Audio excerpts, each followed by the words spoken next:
So, you're about to leave your house for a certain amount of time to go away on tour.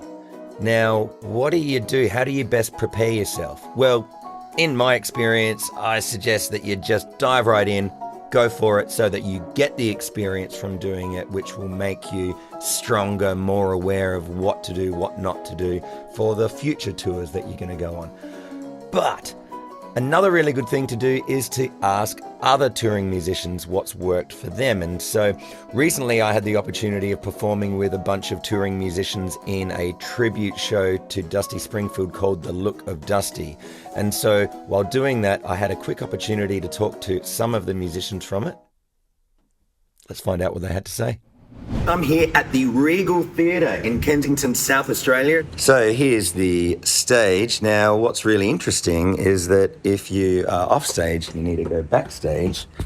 Then you come behind the curtain and you see you've got something that is not that glamorous. It's okay. And then if we have a look, we may have musos. Hi. Yeah.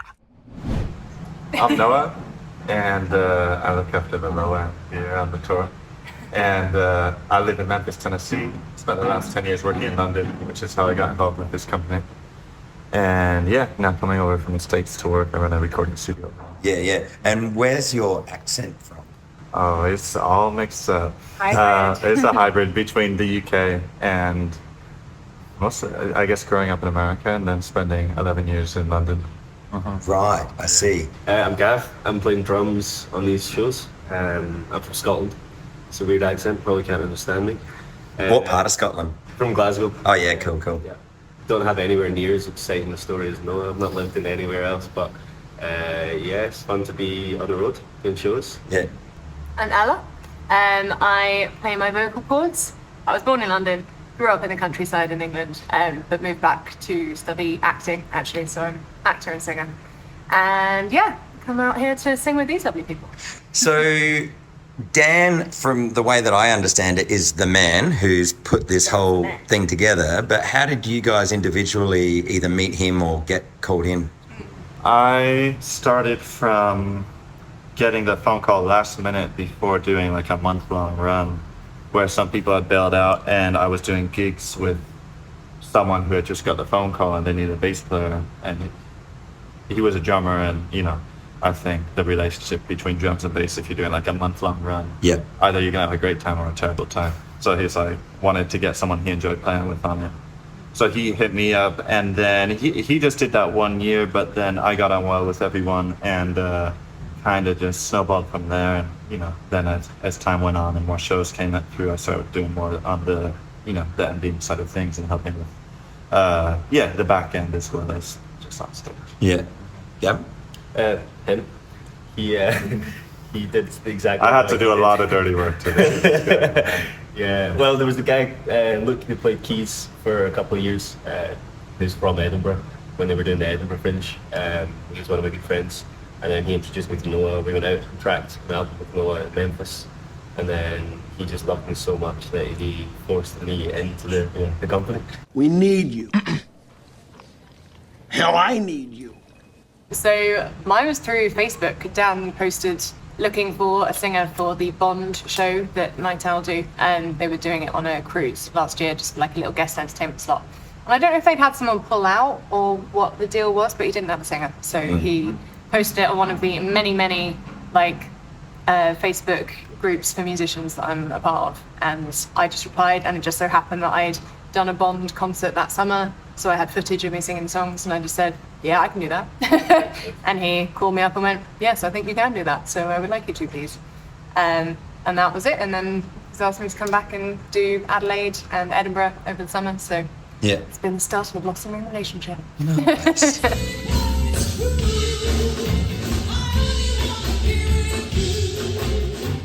So juggling life at home, wherever home is, versus being on tour, what are the good points, the bad points, the logistical things that are unavoidable, etc., etc.? I mean, if you're coming as far as Australia, the time difference is obviously a bit of a problem. I mean, I manage a couple of just like function bands and corporate bands back in the UK. So I've been doing a lot of emailing back and forth with clients for that stuff, for gigs that are coming up in a couple of weeks' time. So they need me to be on it, which is fine. And I'm very good at responding to emails, but it will be 10 and a half hours later than I necessarily would, because we're a long way ahead. Yeah. So setting up calls and things has been very difficult. So that's something that you kind of have to have things in place for, whether it's someone to kind of just look after those emails for the time that you're away. Obviously, I've got the like message that comes up every time someone emails me saying, I'm in Australia, so I'll get back to you as soon as I can. But yes, time differences are something to look out for, because that can make things tricky for sure. Pros for me, I think, is that I generally don't love too much of a routine. I enjoy changing things up a bit, shaking it around. So to suddenly be on the other side of the world for 5-6 weeks is a big draw for me.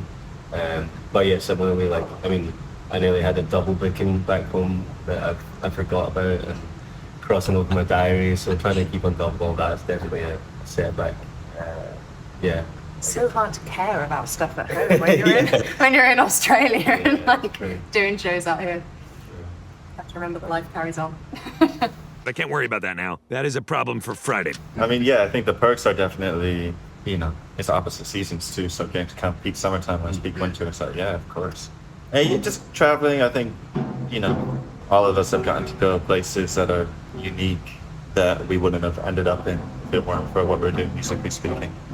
So that's great. As far as comms go, I mean, I think at the end of the day, if you want to do something, you just got to do it, really. But, you know, I run a label as part of the studio that I look after, and, you know, I'm kind of often waking up at 7 to talk on the phone for an hour to someone, and then staying up really late to catch people in that time zone. And, you know, I've got like, there's a release coming out this week with some bigger feature artists, and it just takes a lot of like the additional auxiliary strengths beyond just like, oh cool, I've done my work for the day, to then do that. And then I've got like work as a mix engineer, I'm about to go back to do that, so like going to have fun. So that's why I saw you working in Logic when it was about 5 minutes before we were on stage and you were frantically trying to get your work done. Gotta get the time where you can. Yeah, totally.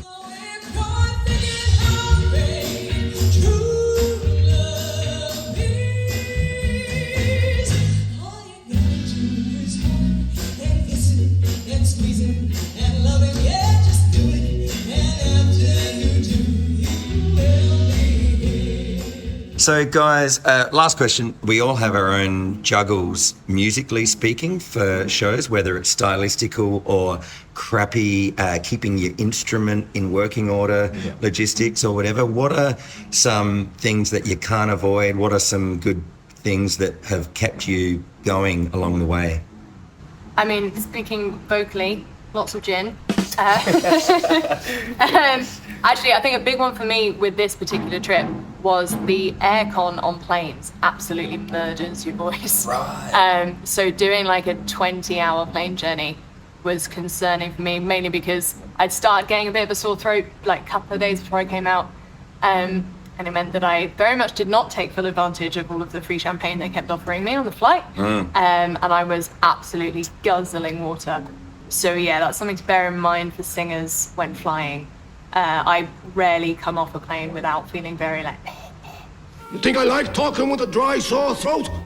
Have you heard of one of those, that, like you can get these masks Nebulizers that are or steamers? Humidifier-y, whatever? Yeah. So steamers, Dr. Nelson, that's what you need to look up. They are these like pottery steamer things, and they're great because they have like a glass straw thing, whereas what you were describing was something that can go over your whole thing, which is fine. It's very annoying for women when they're in full makeup. Yes. And you've got steam like here, and you have to do everything from here down again. But the Dr. Nelson ones are really good. They hold the heat really well. Really good steamers. Yeah. Nebulizers are another thing. Angus keeps using his like nebulizer thing. I don't know that much about those, but more expensive, but also very effective. Yeah, that's one of the unavoidable things, is put a hole in the bass drum skin halfway through the show, and I'm not from here, so trying to get one of those picked up in the middle of a show is almost impossible. So, well, because being a drummer, you're not using your own gear that you're used to. So sometimes people have to be nice and lend you things. Yeah, people like you. Well, I've done my fair share of touring to know that it sucks when you're completely nowhere near home and you're relying on some gear that is completely foreign. So I just took it upon myself to just try to think, well, what's it like for me when I'm far away? Like it's especially if I'm not going to be using it. Yeah. That's a big thing, I guess, is like how far away you are, because, you know, I've done tours and stuff in Europe where I would have my own kit and all my own gear, but when you're this far away, it's impossible unless like the budget's crazy big to actually just to get all your own gear to the other side of the world. I'd be happy with it, but yeah, I don't know. I guess from a drumming point of view as well, not so much for this run, but in Edinburgh at the Fringe, I was getting like tingling in my fingers, sort of towards the end of the run, because I was like 7 hours a day. Yeah, drumming for 7 hours a day, sound checks and stuff included as well, so that adds up to a lot of drumming. And if you're not in good shape and you're not keeping stretching and making sure everything's all working and all your tendons are good, then you run the risk of injury, and it's like trying to finish a run when you've got numbness in your fingers isn't ideal. My spider sense is tingling. There's a quick extra question that I didn't plan on. Warming up beforehand. Obviously, as a singer, be very important to do so. Would you be able to do a show if you don't? Yeah, I mean, I don't always practice what I preach, if I'm honest, when it comes to warming up. Yes, you should always warm up. I am slightly notorious for warming up during the first half. You know, it's only if I know a show really well that I feel I can do that, and I know the songs that are coming up sit comfortably. But yeah, always warm up. Actually, I think my biggest bit of advice is warming down is equally, if not more so, important sometimes. Yeah, so I mean, it's often the like downward scales until you get like way beyond your low range and just really relaxing all of this, because after a show, like the most tempting thing to do is go, oh, that went really well, I've just been belting my face off for the last hour and now I'm gonna drink loads of gin and go out partying because that was such a good show. And if you don't warm it down first and actually relax everything, it just stays like in this kind of performance gig mode, which you hold a lot of tension in all sorts of places when you do that, and so that can be quite harmful long term. So warming down, kids. And Gavin and Noah, do you have a warm down routine yourselves? Maybe you should. And an espresso. I try and stretch. I do try and stretch, and a lot of like physical flapping of the arms to warm the muscles up helps me. You suck myself all the time. Every day. You've beaten yourself up. For me, it's just about like overall self-care, health, rather than warming up. It's basically I do just fine on that sense as long as I'm prepared. But like exercise and multivitamin, that's like honestly that takes care of me. Yeah, nice. I do it every day. Yeah. So you guys, while you're here, have you been doing any particular exercise type of routine at all? Hard to have a routine because a lot of days are different, like timings wise and stuff. I've got super into reformer Pilates while I've been out here. Nice. It is quite nice actually going to new places and just finding like, because you know most gyms or special like Pilates places, whatever it is that you enjoy, will do like a really good starter intro pack. Yeah. So I managed to just be like, oh, I've got this number of classes for a really cheap amount, and then I'm gonna leave and never come back. I didn't get the starter discount, but I did join a 24-hour gym for 5 weeks just to, then I got access. But Gavin, on the other hand, just goes for 4 a.m. skinny dipping. So Are you skinny dipping at 4 a.m.? He was. Sounds like pretty decent exercise. Yeah.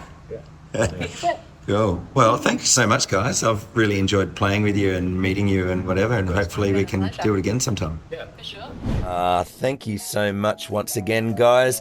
I hope you watching this got a lot out of this. I know that I definitely did. I'm going to try out those multivitamins, Noah, and also that thing to breathe in. I'll check it out. So, big honourable mentions to Harry, who was also in the Look of Dusty show with us. He was out the back making noise, tuning toms at the time. And also to Angus and Rain, who I had a wonderful time hanging out with as well. They were on other shows. Now, stay tuned for the part 3 of this little series where I talk to Dan, the head honcho. It's a fantastic chat. Stick around for that. And also the part 1 video to this series, which is chatting with the tech Sam, who did a fantastic job, and had a great little chat with him as well.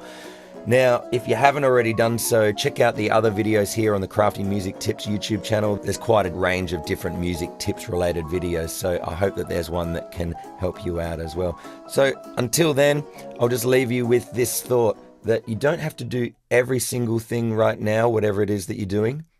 Just do the next thing. Hope that helps. I'll see you soon. Cheers.